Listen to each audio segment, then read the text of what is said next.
Professor Richard Day teaches at the University of Hawaii, the beautiful Hawaii. He is an expert in reading.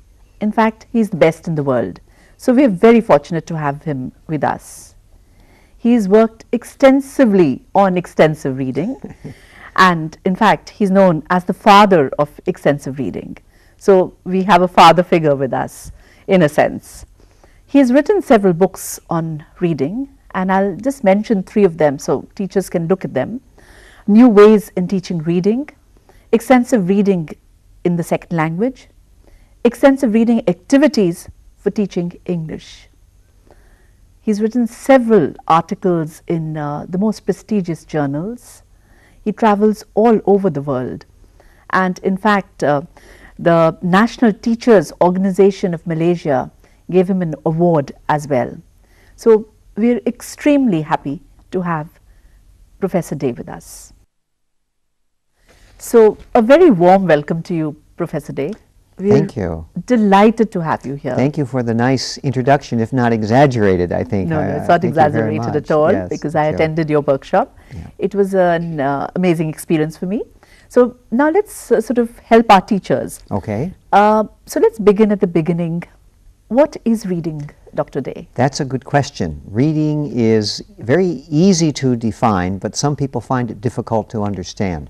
Yes. On one level, I like to think of reading as an interactive process.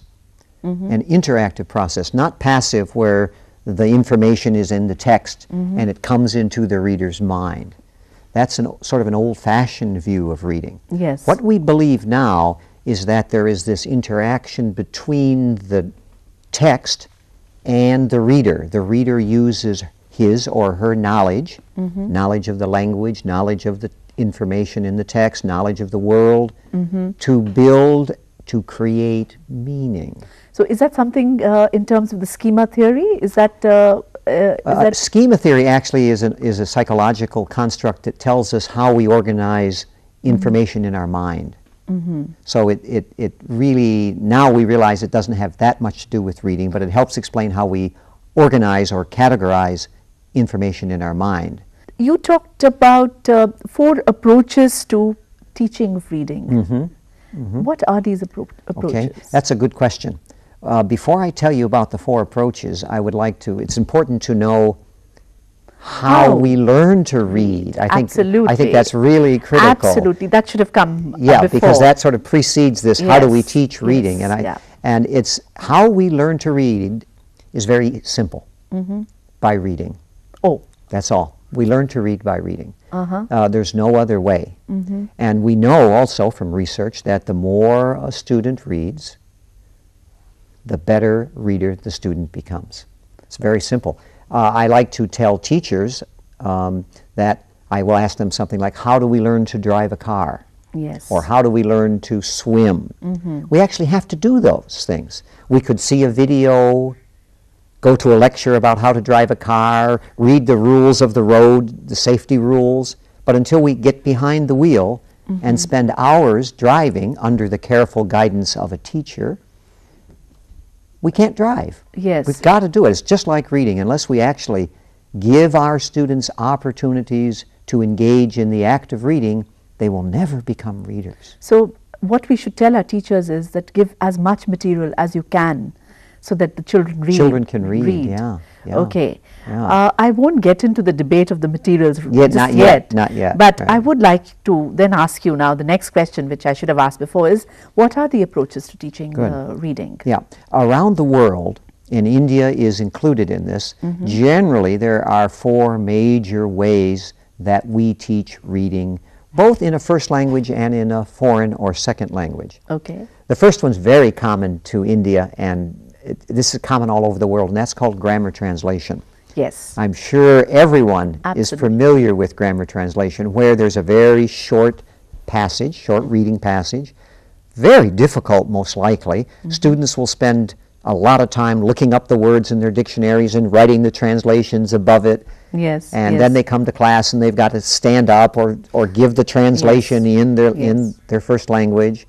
And then they look at the text as something that doesn't achieve meaning until it's in the first language. Yes. So yes. that's called grammar translation. Very, very, very common. Another way... But would you advocate such a way? I think grammar translation is great if students are going to spend their time translating. Okay. But it's not reading. That's not the reading. difficult. Yeah. Translating is translating is translating. It's Yes. very different from reading. So in a sense, we tell our teachers that's a no-no. If they're teaching reading, but if they're teaching translation, translation is a skill like reading. If the Yes. students have to translate in order to pass an examination, then they should receive the instruction in how to be a good translator. Later. But the problem is, if we pretend it's reading, it sort of confuses the two, because students think then that reading equals translation. Which it doesn't. Which it doesn't, yeah. And so they will go home, and of course they're not going to sit down and read or translate, because it's hard. It's hard. Very hard. Who wants to sit and Who wants to sit and translate a Yes. book? Yeah. Absolutely, Yeah. yeah. So I'm not against grammar translation at all, but for different things. for different things. Yeah. Yeah. Okay. Yeah. So, and that's the first. That's the first one. Yeah. The second one is called comprehension questions and language work. We do that all the time. Yes, in it's India. very similar. Yes, Yes. it's very similar to grammar translation, except that maybe they will take that same passage that they have spent the time translating, Yeah. and then they will answer many, many detailed comprehension questions about this text. And then after they've answered all these comprehension questions, then they will look at the text, the reading passage, for some particular grammatical structure. Yes. Passive voice, question formation, whatever the Yes. text is supposed to illustrate, whatever the reading passage has in it that's grammatically the focus of the lesson. And that's what happens all the time in India. All the time. And grammar translation and comprehension questions are often combined. You know, it's not a question of one or the other, but they're often in the same lesson. Again, there's a real problem there. In fact, you did say it's the death of reading. Yes, yeah. I think that when students spend a lot of time answering comprehension questions, I call that death by comprehension questions. Or death by Death by comprehension. It kills any interest or any excitement that students have to have. On your own, just think if you were to read a book Yeah. at home, and then you were faced with 100 comprehension No, questions. I wouldn't like it No, at you wouldn't all. like it at all. I wouldn't read. Yeah. So Yes. that's one of the problems with the comprehension question language work is that students don't read enough. We learn to read by reading, and if they read these very short, difficult passages and then spend their time looking at language, looking for answers in the text, trying to understand it at a very, very deep level, they're never going to do that outside of the language classroom. They'll never No, do it. no. So they will never become readers. Yes. That's a difficulty. But if students have to pass an exam, which involves answering comprehension questions, Which they have to. then this is okay. So this kind of training should be given. If they have to answer these, if they have to take exams that are like that. Yeah. But teachers should not expect their students will enjoy reading, will love reading, will read outside of the classroom. They won't. So they should do something beyond They this. should do something beyond that. Beyond We'll this. get to that in Yeah. a second. Yeah. So what is the third? The third one is called skills and strategies. This is a very simple approach. It involves teaching learners the different skills and strategies that effective readers have. So is it like, yes? So we've done research on, if you're a very good reader and you're reading an academic textbook, what do you do as a reader to help you understand the text? Yes. You have certain things that you do. For example, a very common strategy that readers do is when they come across a difficult word, Yes. they skip it. They skip it, Yeah. yes. Or they ask the Yeah, teacher. Yeah, or that's another Or the strategy, dictionary. or they go to the dictionary. You've got a number of strategies. You can Yeah. skip it, you can guess, you can ask someone, you can look in a dictionary. So there are a variety of things that you can do when you come to difficult words. That's what I mean when I say skills and strategies. So what we do when we teach skills and strategies is teach our students these different types of strategies to make them more effective readers when reading academic texts. Okay. Okay. So this now is becoming very widespread. I'm not sure in India if it's as widespread as grammar translation and comprehension questions. See, I don't think a lot of schools have grammar translation, but we have comprehension questions. questions all the time. Yeah.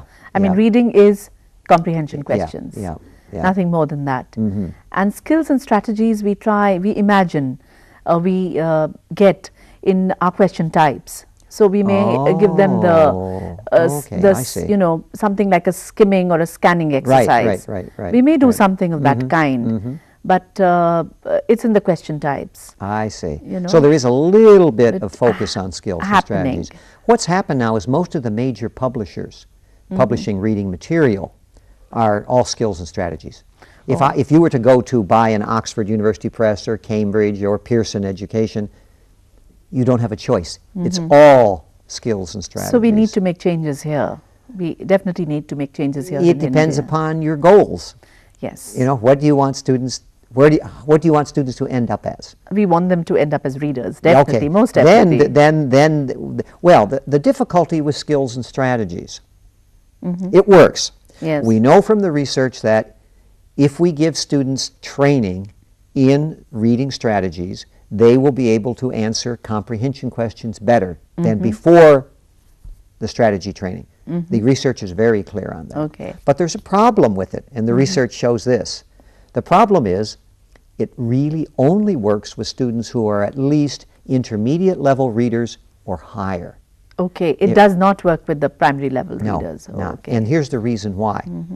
Strategies help us read to learn. Okay. Read for information, read to learn. So that's why if you're reading a psychology textbook, you're trying to get information about the topic. Okay? Now, before you can read to learn, you must learn to read. Yes. Yes. And strategies and skills won't help us with learning to read. Because as we talked at just a few minutes ago, there's only one way we learn to read. And that is by reading. That's by reading. Yes. Yeah. So if we, as teachers, take time and are teaching these things, that's taking time away from learning to read, which is reading.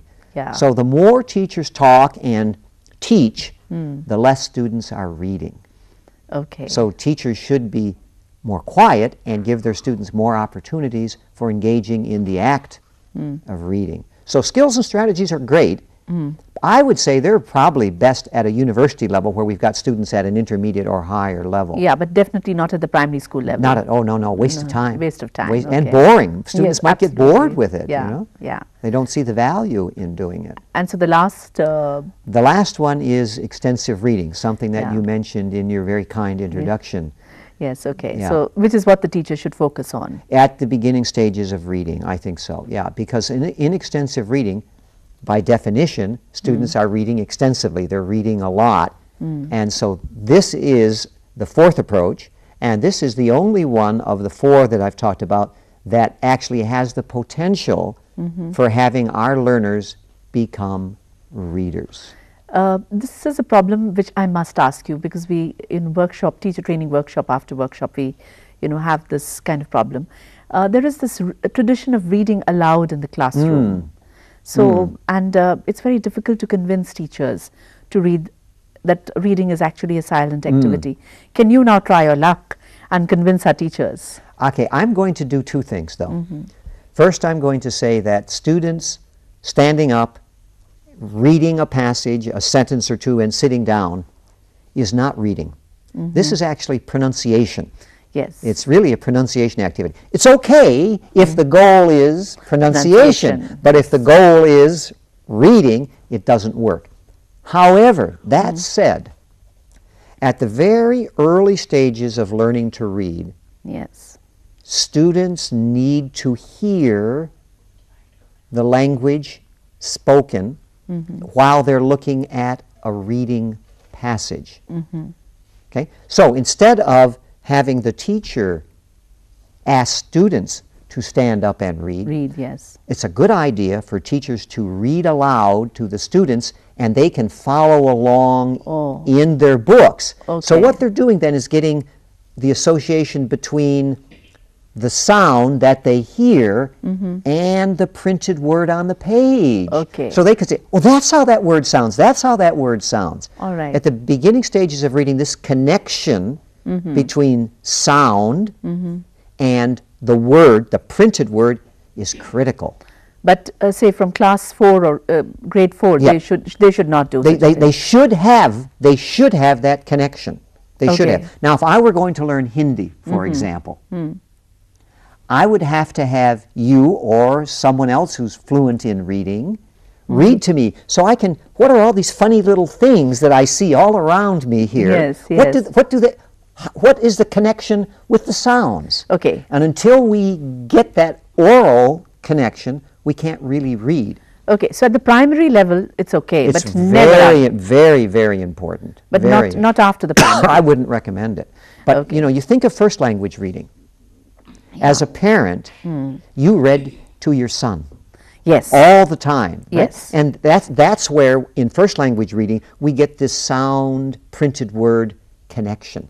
Usually it's done in the home. In some homes there's no reading, there's no literacy, so Yeah. they've got to get it in the school in the first Yes. language. Yes. But usually in the second language, that sound and printed word connection has to come in the classroom. Yes. So I'm not against oral reading But only at the primary level, by the teacher. by the teacher. Yeah. So I hope, and I'm now looking at the teachers. Dear that, teachers. yes, that Dr. Day has convinced you when I have failed. Okay. You've talked about, so what do you think are the outcomes of a reading program, for instance? good. You've talked about that. Yeah, that's a good question. Yes. I think that there are 4 desirable outcomes of a reading program. There may be more, but I think there are 4 primary ones. One is that we turn out fluent readers. Okay. By fluent reading, I mean a reader can read effortlessly, without hesitating, with confidence, at the right rate or the right speed, not too fast, not too slow, Yes. comfortably, seldom, if ever, stopping to look up words in a dictionary. All right. Fluent reading is very, very, very important. And if they don't know the meaning of a word, they try and guess it. Yeah, I would say, or skip it. Or skip it. We don't need to know. When you read in your first language, we often skip words. Yes, we Yeah. do. When But- we read the newspaper, we Sure, skip words. but if we discover we need it, we might go back, make a Yeah. guess, and go on. Yes. Yeah, Yeah. yeah. So fluent reading is very, very important. Fluent reading is not slow reading, or it's not fast reading. Yeah. It's reading comfortably, without stopping, without looking up words in the dictionary. Yeah. So that's the first thing. That's number one. Yeah, yes. that's number one. And how do we become fluent readers? That's a question that teachers Yes. ask me all the time, teachers. And I'll tell you this. There's only one way that we can get our learners to become fluent in reading, and that is by reading. Yes, okay. They have to read. So Yeah. the more your students read, the more fluent they will become. In fact, I think you mentioned this research that the larger the library, what was the Yes. research that you Okay, this was mentioned? very nice. This is some research that's been done in the United States. Yes. It shows that there is a strong correlation, a connection, between the number of books in a library Oh. and scores from that school on reading achievement tests. Wow. So this is something that principals of schools and teachers must make note of. yeah. Have lots of books. Have lots of books on a variety of topics at a variety of different levels of readability. Some at a very low level of readability that beginning readers can read comfortably. Yes. Some at a rather what I would call a high level, close to first language reading text for our learners who are advanced. So one of the things that I think a school has to do is get a variety of books. Okay. Okay. So fluent reading is number one. One, yes. Number 2 is what I call joyful reading. Okay. Joyful yes. reading. Yeah. This is not a term that we often associate with No, learning and with no, schools, no. joy and happiness and Yes, pleasure. yes. But I believe that an outcome of a reading program should be making our students love to read. Okay. We want to get them so they will look at a book not as a grammar translation exercise, but as a source of pleasure, a source Okay. of joy. And again, that is if we provide them with lots of books, Yes, interesting books. Yes, and there's And I want to talk about the third one, then I'll talk about the second and third together. The third outcome of a reading program, I believe, is getting our students hooked on books, having them become what I call lifelong readers. Yes. So yes. when they leave our classrooms and they are older, they will still be reading in English or the other foreign language that In we might fact, be teaching. it really ties on so well with our distance education programs. Yes. Because the whole point of a distance education program is lifelong learning. Yes, yes. So if we haven't inculcated in them the reading skill, Yes, the desire to read, they Yes. can never be lifelong learners. If we don't do that, I think that we have failed. Yeah. We really have failed. So I think that we really want to, teachers and students, you must insist that your teachers do this, is have joyful reading and lifelong reading as goals, Yes. either for yourself or as a class. Now, we know from the research that there are 4 factors that influence joyful reading and lifelong reading. And the first one is the teacher.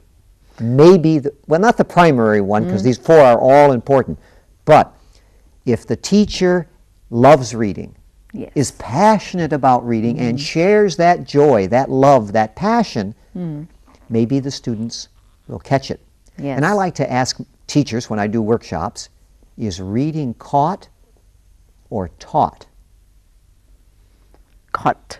Caught or Taught. taught? What is it? Well, do students catch it? Yeah. Is it an infectious disease somehow that yes, they it's catch? an infectious disease. Yeah, I think, or is it actually taught to them?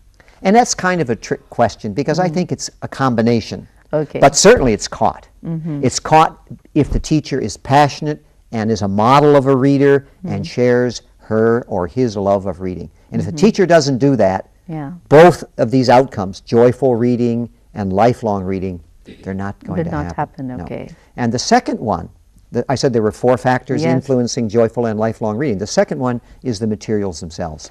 Yeah. It's the library. It's what's available. Not only should we have a lot of books in the library, but we've got to have books that are of interest to our students. Yes. And they've got to be on a variety of topics and a variety of levels, as I mentioned before. Very, very easy books, all the way up to more first language reading material. And if we have this variety of topics and materials that are on different topics, biography, science fiction, sports, romance, whatever, comics, magazines, newspapers. In India, we just have this tradition of having a lot of classics. Ah, mistake. It's a mistake, isn't it? Big mistake, Yeah. yes. Because if you have the classics, that is the goal. That is the goal of our reading program. Yeah, We don't start with the end. yes. We start at the beginning where our Yes. students are. Yes. So if we have these classics, which are great, but that is a goal that we want to work to, Yeah. we have to start with easy and interesting materials. Yeah, because you go to an Indian library and you'll get all the classics, even at the university level. I mean, where you Yeah. can have them, Yeah. but even in a primary level, Yeah. you'll have these made easy classics, Yeah. which isn't so very interesting. Yeah. And is there a 4th point? Yeah. The 4th point, actually that was the second point, materials. Okay. The third point we know is the instructional approach. If it's a grammar translation approach or comprehension or skills and strategies, those will not result in joyful lifelong reading. Research shows that very, very clearly. Students don't get bored with it. Yes. They don't like it. Yes. So the approach is very important. Very important. And the 4th one is the experience that the students have while they're learning to read in English. If they have difficult, hard, unsuccessful experiences, they will think of themselves as poor readers. And they will Yes. think, I can't read, it's too difficult. And they might think something is wrong with them. I'm not smart, I just can't learn. So what do? Give them easy books? Yes. Okay. So if they get easy books and all of a sudden they can read a book, oh, I can do this. Yes. They become confident and their whole attitude changes. I will never forget the first time that I was teaching at a private girls' school in Japan, maybe 20 years ago it was. And I gave them easy, interesting books, all 25 girls on Friday afternoon. I sent them home for the weekend. Yeah. And I said, please, try to read this book over the weekend. Now, these girls had never read a book in English in their lives. They had the textbooks, but Yeah, not never these the- books. Yes. So Monday morning came and I'm in the classroom worried, you know, what's going to happen? Yeah. I have this image in my mind of this young girl coming in waving a book saying, Sensei, Sensei, the teacher. Yeah, the teacher, yes. Sensei, Sensei, I read a book in English. Oh, Big wow. smile on her Yeah. face.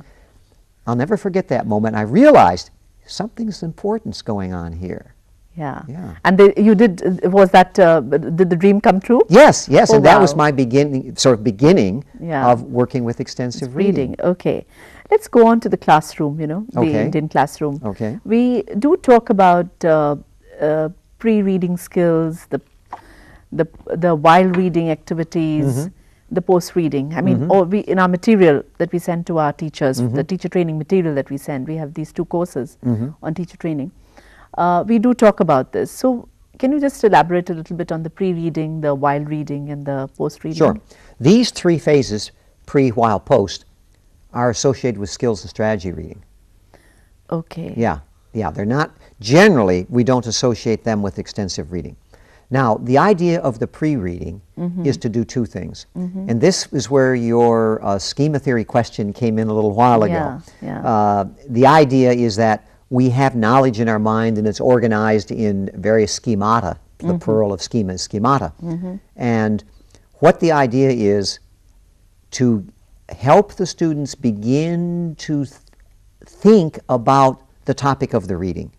So if you're going to read a story or a text, an academic text, let's say on holidays in United States. Yes. Very common. Very sort of common, thing, yes, okay? yeah. So what you want to do is begin to get them to know, to think about what they know on that topic.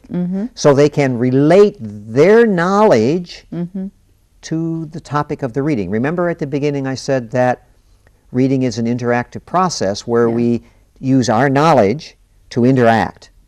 Now, unless we realize that we know something about the topic and use that to understand the text, it's going to be hard to do. And students, when they're reading in a second or foreign language, sometimes they forget they know something about the topic of the text. Yeah. So this pre-reading work Is very, very important. Is done for that purpose. And you've Yeah. already actually talked about the while reading. And the post-reading we will talk about. Sure. The while reading was part of the discussion that we had earlier. And the post-reading is the extensive reading that we're going to talk about in the next. Yeah. Well, post-reading in this skills and strategy sense is actually practicing the strategies or answering comprehension questions, looking at spelling, those sorts of things. Okay. Yeah. Yeah. So thank you very much, Dr. Day. It was indeed a pleasure, and I'm sure our teachers would have, I have got so much from you, so our teachers would have got as much and much, much more. Thank you. Thank you so much. Very enjoyable. Thank you.